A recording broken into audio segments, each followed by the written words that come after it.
Welcome to Figure Eight, where we feature inspiring stories of women entrepreneurs who have grown their businesses to 7 and 8 figures revenue. If you're in the mix of growing a bigger business, these stories are for you. Join us as we explore where the tough spots are, how to overcome them, and how to prepare yourself for the next portion of the climb. I'm your host, Julie Ellis. I'm an author, entrepreneur, and a growth and leadership coach who co-founded, grew, and exited an 8-figure business. This led me to exploring why some women achieve great things. And that led to my book, Big Gorgeous Goals. Let's explore the systems, processes, and people that help us grow our businesses to new heights. If you're interested in growing your business, this podcast will help. Now, let's get going. Hello, and welcome to this episode of Figure Eight. Today, I have Kristi Herold with me, the founder and CEO of Jam. And Kristi helps people connect through play, and she also helps companies unlock profit through play. Her vision is to get 1 million people playing annually. Jam is one of the world's largest adult recreational sports league providers, as well as her team of playmakers who help corporate cultures thrive. She also has authored a book about It Pays to Play, how play improves business culture. She consults companies on creating thriving workplace cultures and is a sought-after speaker delivering on important messages about the power of play. So today I am interested to talk to you, Kristi, and welcome to the podcast. Thanks for having me, Julie. I'm excited to be here. Looking forward to our chat. Yeah, me too. I'm so interested about how you came to work in the world of play. Oh, it's so funny how you can connect the dots with hindsight. Now, in my 50s, I can look back and it seems so obvious to me. But, when I first started doing it, it wasn't that obvious. So I had grown up in Sudbury, went to high school in Sudbury, Ontario, just 4 hours north of Toronto. And then I went off to Queen's University in Kingston. And then I moved to Toronto after university. So I'm like a small town girl living in the big city.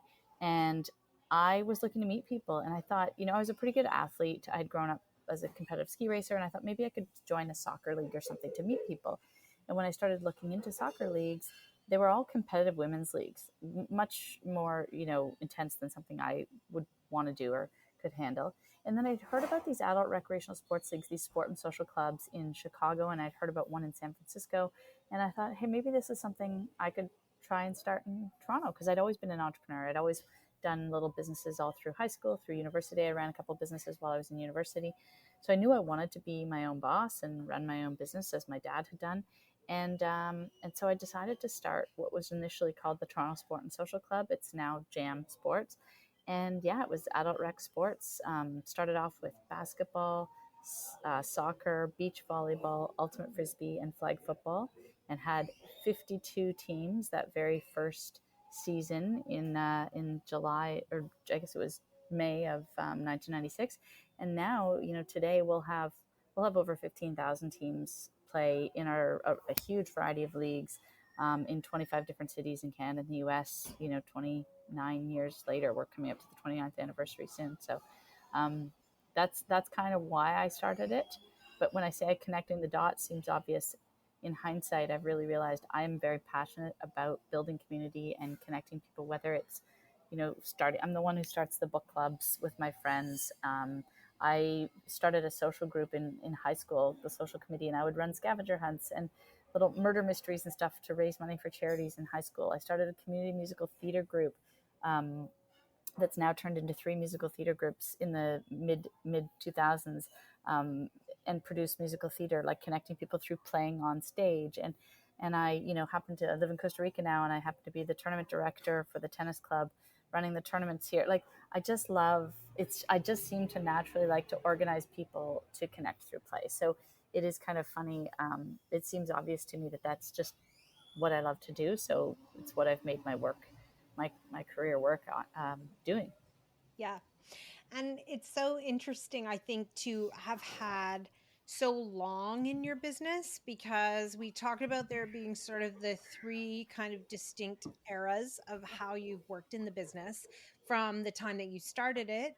And do you want to tell me about those? Because I think they sort of neatly fall into 10-year chunks, which is Yeah. always interesting how that can happen. Yeah, for sure. Actually, it's funny you bring this up because I just created a LinkedIn post for tomorrow talking about because I was getting all these messages this week like, congratulations on your 29 years. And I was like, wow, it's been 29 years.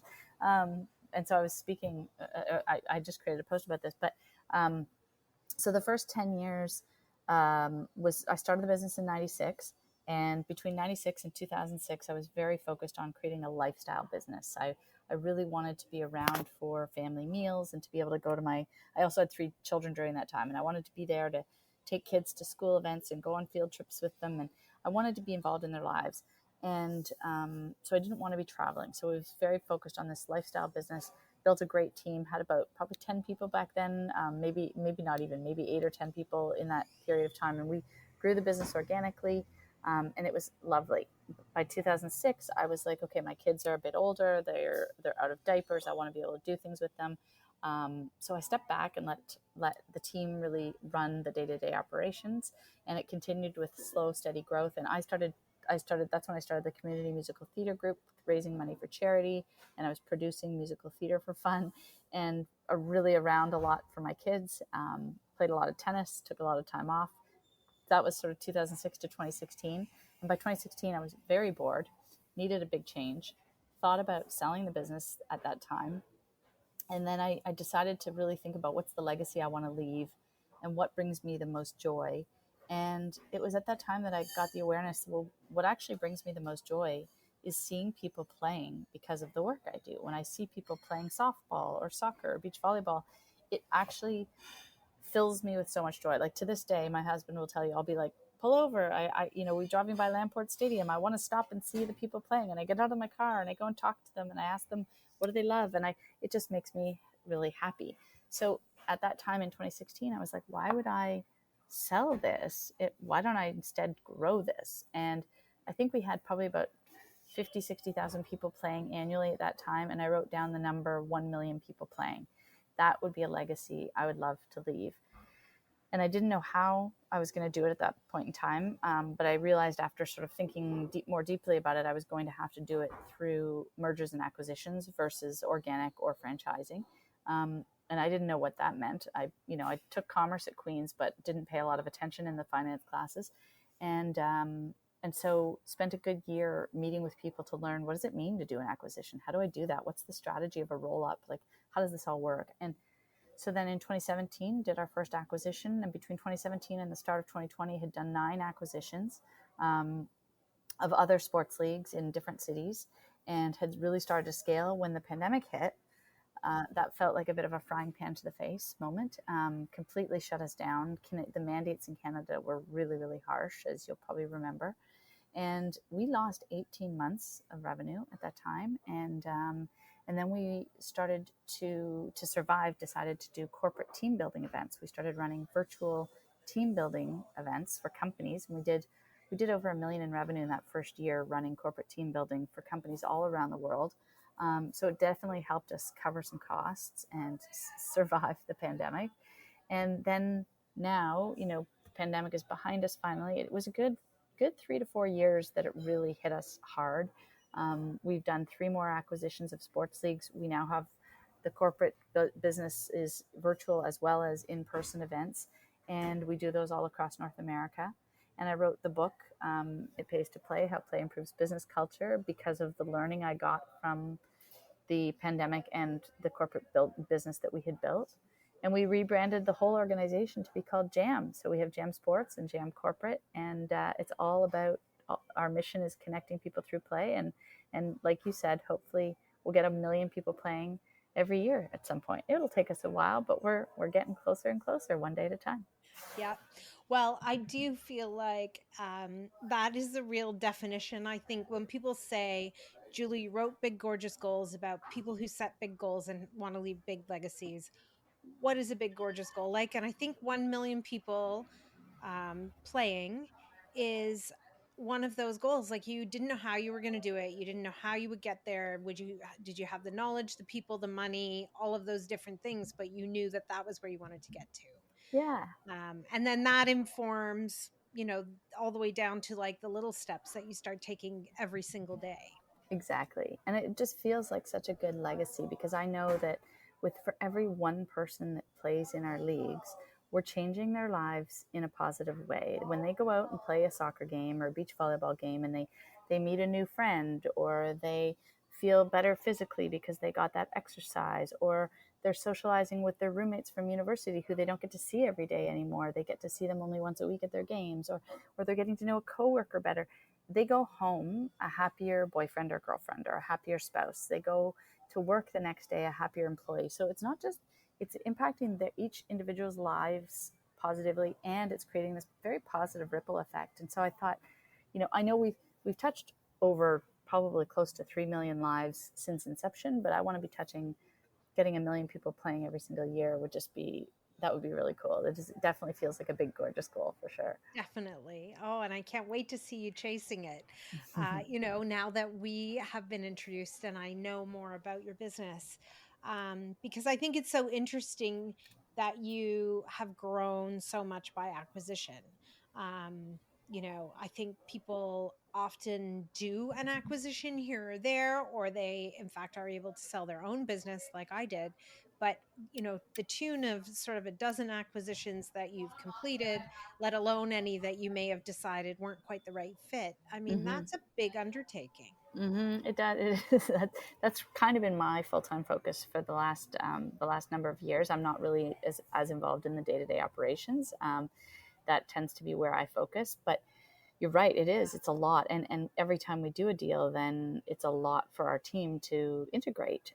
The last one we did was we purchased the Atlanta Sport and Social Club in March, and it's been really every single one. The thing to remember with acquisitions is they're all really unique. There's, as much as you sort of think you have your system, well, then you do a new one and you're like, well, that system's not exactly going to work here. Like you have to bob and weave. Every single one has been unique, so you can't actually, you can learn the way where to prioritize the integration, etc. But everyone is different and comes with its own unique challenges and opportunities, and and positive things. So yeah. Well, and even thinking about, how do you listen to understand where they might be doing things better than you? Oh, What are absolutely. your opportunities to improve Yes. across your whole organization? Yes, and I'm a big, I mean, I make that really clear to our entire team. Like, just because we're big doesn't mean we're better always, right? We can learn from, in fact, I used those words with my team yesterday. I was like, hey, just because we're big doesn't mean we're better. Like, we got to listen to, look and pay attention to what are others doing, because that's how we're going to get better, is learn from others constantly. And whether, it doesn't matter what size, um, lots of people have great ideas out there. So yeah, and so I love when we do integrations to sort of take the best of both worlds, and try and get the best practices going. And also there's some regional specific things. You can't really, curling isn't going to fly necessarily in Atlanta, right? So it may, though, maybe we'll introduce it, like, and floor hockey, which is so popular in Ontario, isn't going to be that popular in California necessarily, right? So we learn, and sports like kickball, we didn't used to run kickball in Ontario until after we did our acquisition in Michigan. And kickball is huge in Michigan. And we were like, why aren't we doing that? And now we're doing that here. We did an acquisition in Niagara, and cornhole was really big there. So we're started getting cornhole going in other regions now. So there's lots of good learning that comes both ways, for sure. Right.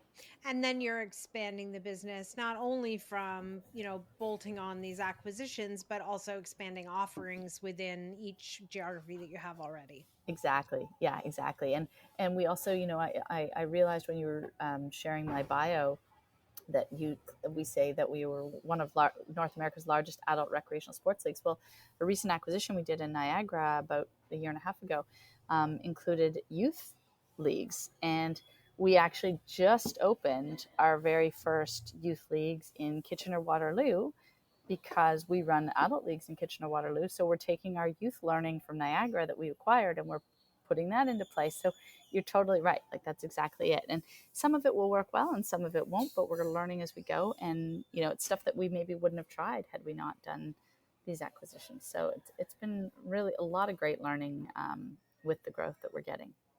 Yeah. Oh, that's really, really interesting. And so you mentioned that you are really sort of out of the operations and working a lot in the acquisitions and the strategy pieces of the business. How do you kind of balance that? Have you used a system like did you use EOS or any of the sort of different ways, or is it just sort of been something that you naturally fall into that you are more the idea, strategy, big vision person? And you need someone to look after all the little pieces of making the wheels turn smoothly. Great question. So yes, we use EOS. We've been using EOS since 2013, I think, if I'm not A mistaken. long time. Yeah, You were an early one then, for an early sure. adopter for Yeah, sure. yeah. And I am finding as we've gotten to a certain size, like that EOS has definitely strengths, but it's almost like we are a little bit. That's sort of what we were touching on earlier. That some of the processes that we use to get to a certain size don't always keep working. But so we're constantly looking and trying to improve. And even when we started EOS, we didn't take it verbatim. Like as an example, the EOS is about breaking things into 90-day chunks. Our business is very seasonal.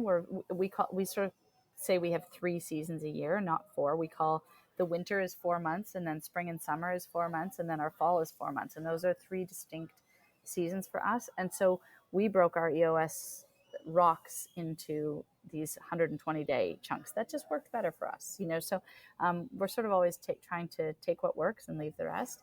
And so EOS has definitely been helpful. And I think just naturally, um, because my business partner Rob, who I've worked with since 1999, he is definitely more the integrator and the operations guy. He's kind of our COO. He focuses on the day to day, and I think when I try and get involved in the day to day, sometimes it goes well, and other times I just make a mess of things and annoy the heck out of my team. So sometimes they like it when I just leave them alone. Probably they prefer that. So I dabble here and there. Right now, I'm probably mostly involved in the day to day on the corporate side, but not even so much the day to day. It is more the bigger picture planning and how are we going to grow and that kind of thing. I just naturally seem to fall there. Hmm. Yeah, the like, oh, she came through, she's rocking the boat again. Like Yeah, this sort of like the balance between though not opening the doors to share the vision and the ideas that you have for what's possible for the business. Because I still think that's got to be incredibly important for the team's sort of connectedness to the vision and the yeah, motivation to really, reach for those stars in yeah. what you're trying to do. So we do a vision every 3 years. So I actually just shared the vision for 2027 at Jamboree. Once a year we have Jamboree, and that's our annual conference where we bring our whole team together for a few days of learning and playing. And so I shared the 2027 vision, and now I actually have to take the vision that I shared. And people were like, everyone loved it. The feedback was great, and they're excited by it. But now I have to actually take it and break it down into.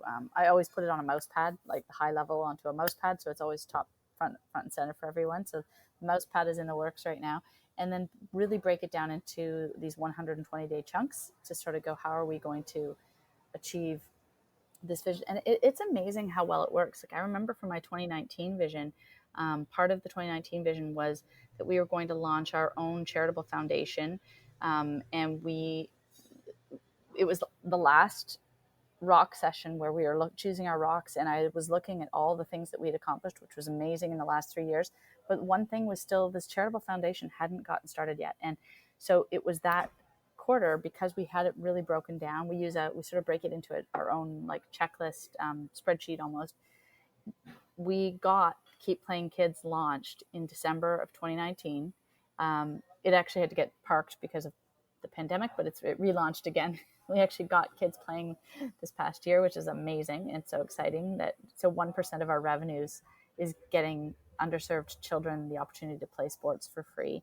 That's what Keep Playing Kids is. But had we not had that as part of a 3-year vision, and had we not mapped out that 3-year vision into these 120-day chunks, it wouldn't have happened, right? It would have been this shiny, happy idea, Yeah. but it That was always really somehow sat in a parking lot, never actually exactly. getting going. But it was really Yeah. important to me. I was like, we said we were going to make this happen. Like we have to make it happen now, and we got it. We got it done, and now we really have kids playing because of it, and it feels amazing to see like the full circle of being able to help give back from the work we're doing.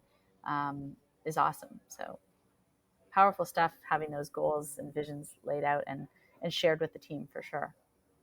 Yeah, and the idea of bringing the big, big, big things into a place where suddenly you're like, "Oh, we actually have a deadline for that. Now it's Yeah. time because that deadline is coming and we haven't made the progress we needed to, so we got to go." Yeah, yeah, exactly. And having the focus, we call it a season finals 3 times a year. We meet, the leadership team meets and chooses sort of the company rocks, and then the departmental teams choose their rocks.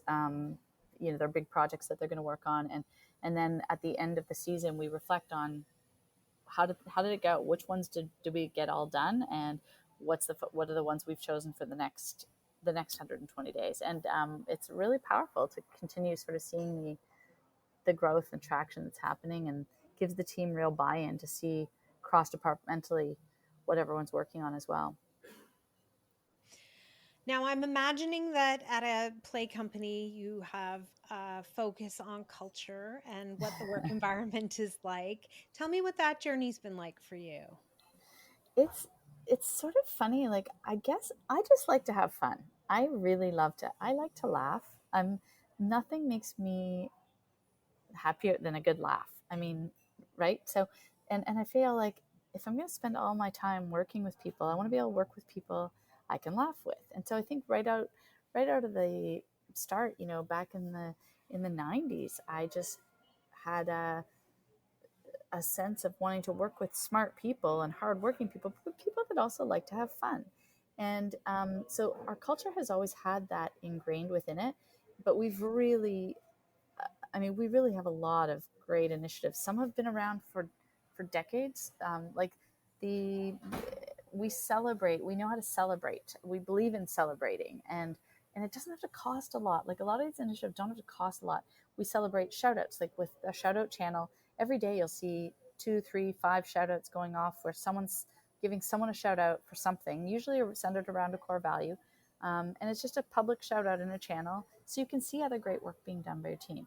We celebrate anniversaries. So when someone hits their 1 year mark with us, they're officially drafted to our team, and they get their veterans jersey. It's a hockey jersey that says Jam on the front, and their number is the year they started with us. So I'm a 96, Rob's a 99. Like we've got people, and if you don't have your veterans jersey, you're considered a rookie until you get your 1 year mark. You get a rookie hoodie, and you've got your Jam hoodie.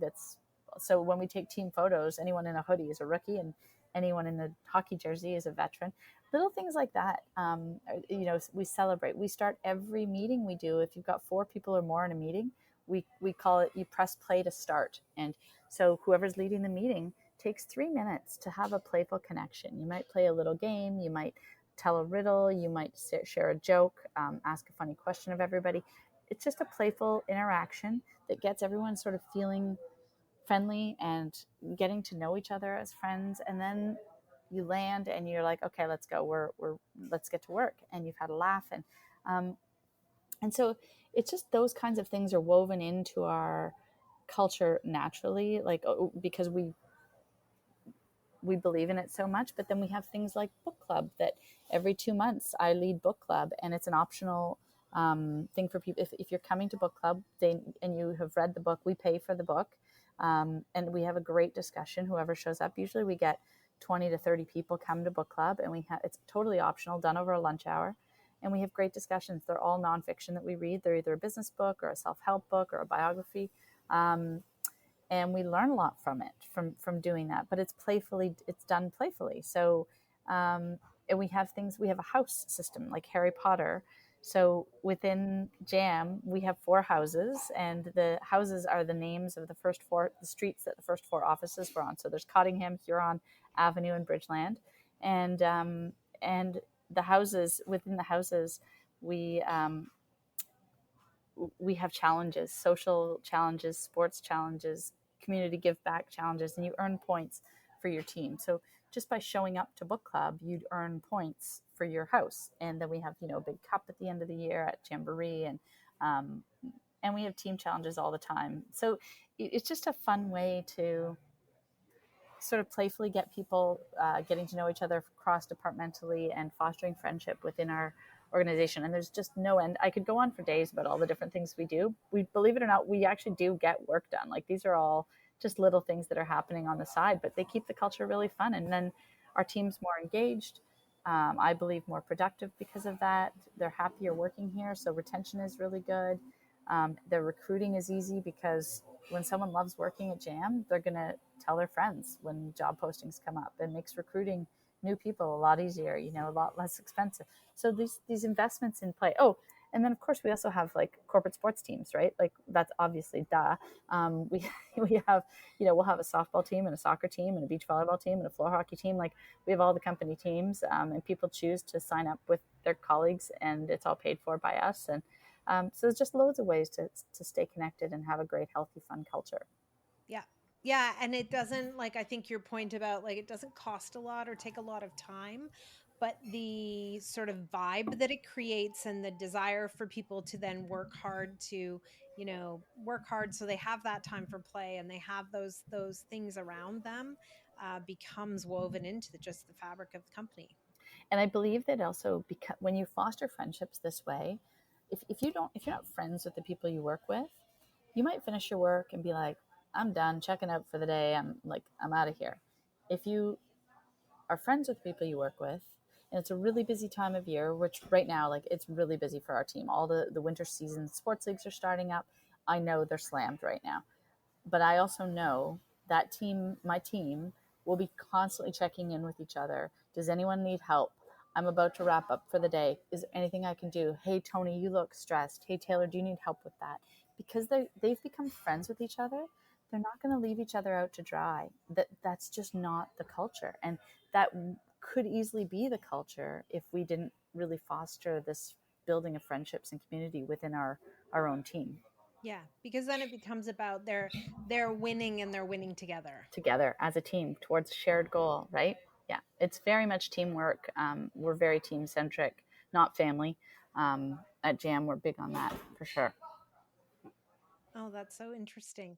So now, as you're scaling up, what is next for you? What are your challenges and what are you excited about?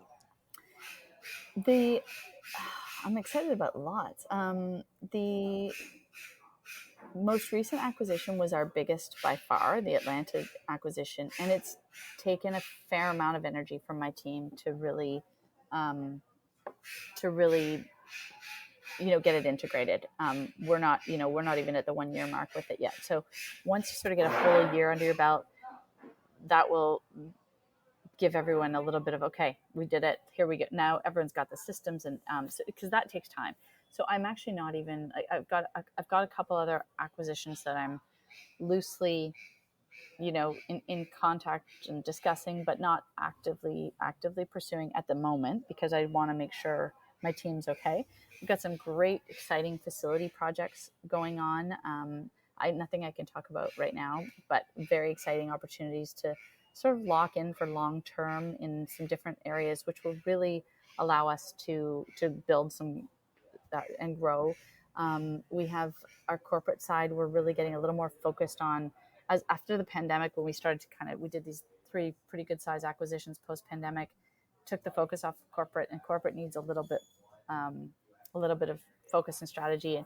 And I'm excited about that. And actually, it's not going to be me. It's got one of my teammates, Kevin, who's amazing. He's going to be really leading the corporate, and I'm excited by the way he thinks that that's just starting, getting going. Oh, what else? I mean, there's just so much. It just feels like we got a good vibe right now, and I'm excited to have what will be our biggest year. Last year was our biggest year ever, and this coming year will be our biggest year ever. So the growth is really exciting to see, and feeling the vibes from the team has been really exciting. So there's good things happening. That's amazing. That's amazing. And I think when you feel like you've got a lot of opportunities and a lot of things that are going right, it really helps you with the things that are challenging. Absolutely. Yes, You know, they don't absolutely. feel as hard when you know you've got a lot of things that are going in the right direction. Occasionally I have to remind myself of that, right? Like when you've had a rough day and there's something going on that's a bit stressful and you're like, but keep in mind, we just had our biggest year ever. Like that's a good thing, you know? So yeah, Mhm. for Yeah. sure. And you're setting up to have more big years Yeah. because, you know, you've got the acquisitions, things are smoothing out in terms of the integration and, Well, you and I know, think what I keep, it's, you know, it's sort of the organic growth for years was like steady organic growth, and earnings were steadily growing alongside that. When you grow with investment, it's different. The earnings don't show as quickly, and so that's also really been, it's really been interesting learning for me. And it's always this fine balance of, you know, growing revenue versus growing the bottom line. They don't always line up, right? And so it's that's a fine balance as well, for sure.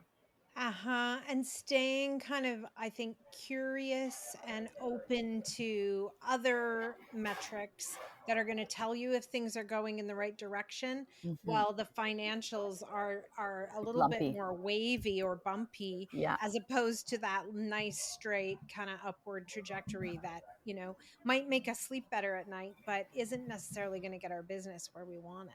exactly. Yeah, exactly. So this is all, it's amazing how much I just keep learning. You know, I will never stop learning. I just every day learn some new stuff and keep implementing and trying our best with a positive attitude. Yeah.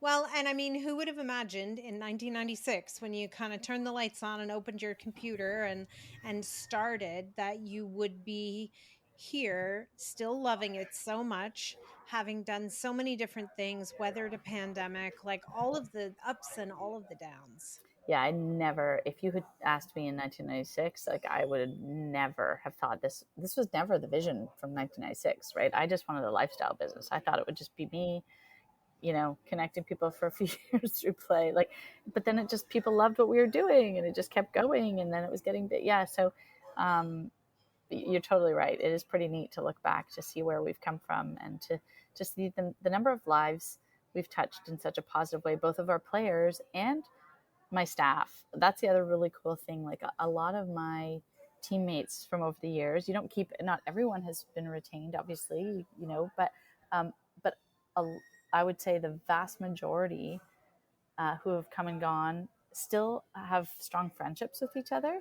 So I'll see like on social media a wedding and I'll be like, oh, there's like three of my former teammates all at the wedding together. Like that's awesome that these people who never knew each other before only got to know each other working at Jam have become such tight friends that they're standing for each other in their wedding parties. You know, those kinds of things, or they're godparents to their to children now, and like it's so cool for me to see that because it really, that's the part that the numbers are important, but the lives we're touching, it's super cool. It feels That really is good. so awesome. Well, I must say, I can't wait to see you get to those 1 million people that are playing in your leagues a year and how you're going to get there and what interesting things are going to happen. I really want to thank you for joining me today. I Thanks for appreciate it. having me, Julie. I really appreciate it. It was really fun to chat. Great. Thanks, Kristi. Thanks. I hope you enjoyed today's episode. Please remember to hit subscribe on your favorite podcast platform so you won't miss any episodes. Figure 8 isn't just a podcast. It's a way of seeing the big, gorgeous goals of women entrepreneurs coming to life. If you're interested in learning more, you can find my book, Big Gorgeous Goals, on Amazon anywhere you might live. For more about my growth and leadership training programs, visit www.julieellis.ca to see how we might work together. Read my blog or sign up to get your free diagnostic. Are you ready for growth? Once again, that's www.julieellis.ca. When we work together, we all win. See you again soon for another episode of Figure 8.